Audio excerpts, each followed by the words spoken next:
Ratu Pop Indonesia, Rosa kembali siap menyapa penggemarnya melalui konser akbar bertajuk Here I Am yang akan digelar di Indonesia Arena Jakarta pada 23 Mei 2025. Konser ini merupakan salah satu bagian dari rangkaian tur yang juga akan menyambangi dua negara tetangga, yaitu Malaysia dan Singapura.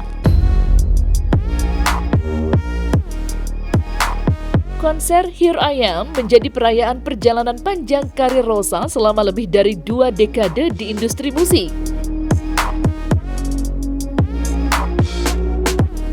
Nama Here I Am dipilih sebagai cerminan dari refleksi diri sang diva, sekaligus penghormatan terhadap legasi yang telah ia bangun hingga saat ini.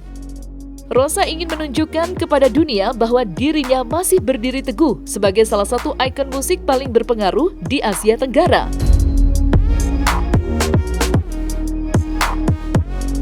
Untuk konser di Jakarta, Rosa akan berbagi panggung dengan sejumlah bintang tamu spesial yang telah dikonfirmasi, seperti Bernadia, Deep Habarus, JKT48, dan Yura Yunita.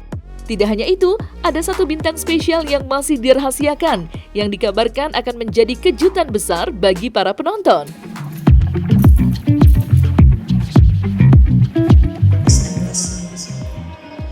From nothing, I have grown into something.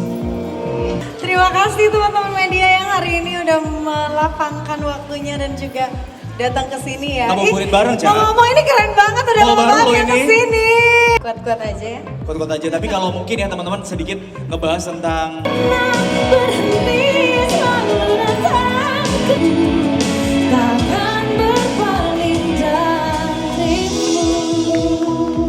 persiapannya mungkin dari segi art, dari artnya untuk di panggung gitu, dan juga dari segi musik gue yang lagi dipersiapkan. Soalnya aku benar-benar kayak excited banget konser yang kali ini. Aku pengen memberikan banyak hal yang belum pernah aku lakukan di konser aku sendiri. Ya kalau latihan-latihan vokal sih iya, tapi kalau untuk yang intensif banget sih belum. Nanti mungkin habis lebaran. Sebetulnya sama aja ya, palingan mungkin pemanasan sebelum manggung, pastinya berdoa. Yang penting mama papa aku ada, jadi kayak memberikan semangat juga buat aku. Dan ritual khusus itu nggak terlalu ini ya, palingan harus meyakinkan diri bahwa aku bisa dan juga aku udah siap dengan materi yang aku mau tampilkan di atas panggung. Kalau aku alhamdulillah dari dulu memang karena konser aku juga yang buat adalah kita ya, promotornya ya, Inspire sendiri. Jadi copyright dari dulu memang selalu dibayarkan melalui LMKN gitu, karena kita mengikuti undang-undang yang berlaku aja gitu. Dan setiap konser aku insya Allah sudah lunas untuk membayar itu semua. Untuk yang upcomingnya itu pasti aku akan memastikan juga akan seperti itu juga. Tapi sebetulnya kalau menurut aku memang selalu ada di balik sebuah masalah itu pasti akan ada bright side of it gitu ya. Contohnya misalnya aku juga jadi lebih care lagi juga untuk bertanya sama pencipta lagu aku gitu, pencipta lagu yang membuatkan lagu buat aku tanya gimana bagaimana hak mereka apakah didapatkan. Sebagian ada yang berkata bahwa mereka dapat juga, dan sebagian ada yang berkata mereka ya nggak semaksimal itu gitu. Dan menurut aku penyanyi dan pencipta lagu itu memang satu perahu ya, artinya memang tidak akan mungkin ada lagu terdengar oleh publik tanpa ada penyanyi yang menyanyikannya. Tidak mungkin penyanyi itu tidak menyanyikan lagu, karena namanya juga penyanyi, kalau enggak namanya instrumental kan gitu ya. Jadi dua-duanya saling bersinergi. Jadi semoga bisa dicarikan jalan keluar yang baik, yang sesuai dengan dan disahkan oleh undang-undang gitu, dan menjadi keadilan buat semua pihak. Sebagai manusia aku rasa semua orang memang pasti mental health itu pasti ada gitu. Artinya health itu kan kadang-kadang bagus, kadang-kadang lagi nggak bagus. Itu lebih baik disadarin aja, disadari Dan juga kita harus menerima bahwa itu mental itu sama dengan fisik juga gitu, harus ada yang perawatannya gitu. Kalau kita olahraganya fisik, olahraga mental juga ada, mungkin berlaku olahraga mental misalnya dengan mengapresiasi diri sendiri, belajar mengapresiasi, belajar berterima kasih buat diri sendiri.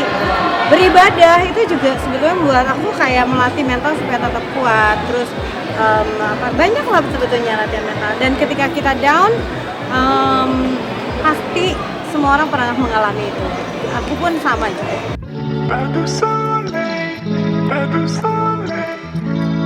Selama 3 dekade berkecimpung di dunia musik, Rosa telah melewati berbagai pasang surut yang tidak hanya menguji ketangguhannya, tetapi juga memperkaya perjalanan karirnya. Meski namanya kerap diidentikan dengan kesuksesan, Rosa tidak menutupi kenyataan bahwa ia pernah berada di titik terendah. Pada tahun 2015, Rosa mengaku sempat merasa bahwa karyanya tidak lagi diminati di pasar musik. Keraguan ini sempat menggoyahkan keyakinannya, tetapi tidak pernah memadamkan semangatnya untuk terus berkarya. Rosa percaya bahwa musik adalah bagian dari jiwanya, dan justru di masa sulit itulah ia menemukan kekuatan untuk bangkit.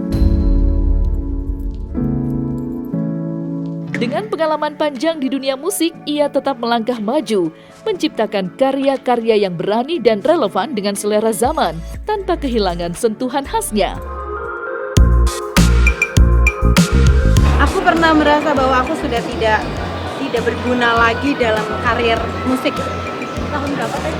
Itu tahun berapa ya? 2015-an lah gitu. Kayak merasa minder, ngelihat yang lain bagus rasanya. Terus aku udah nggak tahu lagi kayak ideas block gitu. Jadi kayak aduh, apalagi yang mau aku buat ya gitu. Itu amat sangat, waktu itu aku kena banget sih. Itu terus pulang lagi sebetulnya sama pribadinya ya. Ada yang menganggap hiatus itu perlu, ada yang enggak juga, tapi mungkin hiatus itu kan dia artinya kan dia break dulu. Break tidak membuat sesuatu yang produksi rekaman, tapi bukan berarti dia diam saja. Pasti biasanya kalau musisi hiatus, biasanya dia lagi kayak semedi untuk dapetin lagu-lagu baru yang bakalan keren-keren, yang mereka mempersiapkan untuk next. Waktu itu caranya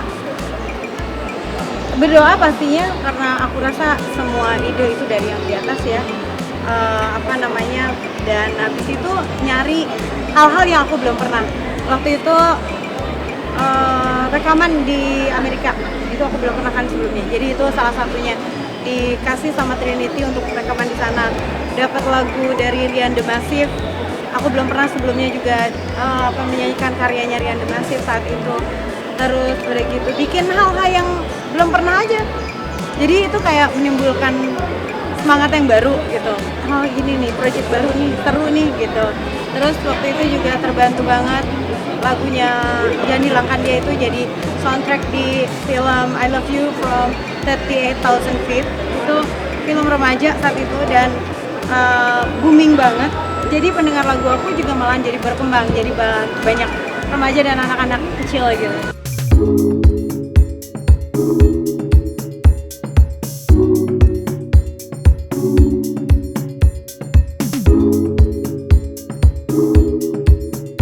Nah, selesai sudah Cumi Lovers. Jangan lupa untuk like, subscribe, dan juga share channel YouTube Cumi Cumi.